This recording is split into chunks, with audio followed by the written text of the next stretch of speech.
wanted a family. I knew he thought he wanted to settle down. I felt that it would be make him more of give him more confidence. It would give him more stability. It'd make him a better person, make him a better fighter. But Robin's choice, Robin's focus was not that. Her focus was to get Mike's money. Allegations that Gibbons and her mother were trying to eliminate the people who brought Tyson to greatness. With a vicious behind-the-scenes battle for control, only in the ring did Tyson seem safe. But that, too, would change. She was a sociopath. She was able to destroy someone like Mike, slit his throat, take his money, and then go have dinner, and then go to sleep. That takes tremendously horrible character to be able to do that. He would be warm and friendly on the phone. Bill, what's going on? What's going to be, discussion. Suddenly his voice would change. Almost like I'm talking to a completely different person. I said, Mike, what happened? I thought something happened. First time it happened. Robin walked in. I forgot what it was like for a young guy to think he was in love, to be in love, to think you're in love, and lose the woman of your dreams, to lose this woman. For whatever reason, Mike was distraught.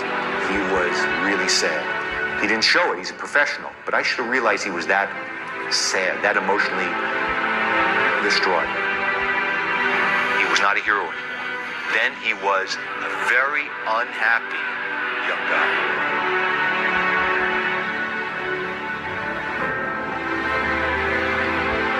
Jim Jacobs assumed the place in Tyson's heart that had been held by Customato. The friend, the mentor, the replacement for the father that he never knew. Customato was a good friend to Jim. You have poor Cuss and poor Jimmy gone. All these forces struggling for the soul of Mike Tyson. Now we have Don King at the gate. This is a man who does not discourage easily. Jim Jacobs' death, Robin Gibbons destroying him mentally, physically, emotionally, Mike would have been fine. It was that incredibly horrible effect of Robin that started everything going bad. And the result was an entree for Don King to walk in. Don King had become Tyson's new father figure. If Tyson had spent his life in search of someone to replace the dad he'd never had. You love me, Mike? Love you. All right. No. Man, get off me. Get off my hand. He, without seeing, let him catch the first stone. Don, did you ever steal from him? For Don to do one thing and one thing only, steal Mike's money. I felt like Mike was kidnapped into the Don King cult and brainwashed. Don is a master of finding a person's weakness. Cuss once told me, I never forgot that. He said, hey, there's animals disguised as human beings out here. You're not sophisticated enough to decipher the two.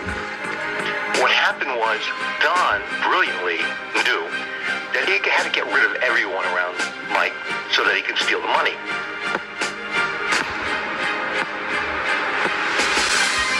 Kevin Rooney was a wonderful trainer to him. Kevin Rooney loved him.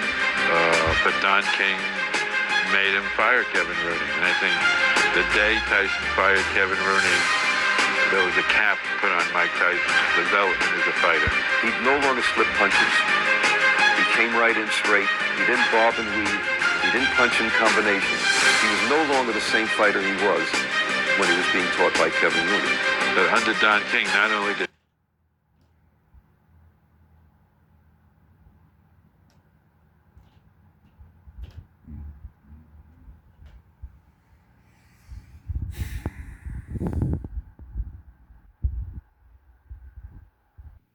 Want to know my hack for making my rides to the airport a little bit less stressful? 2 words, Uber Reserve.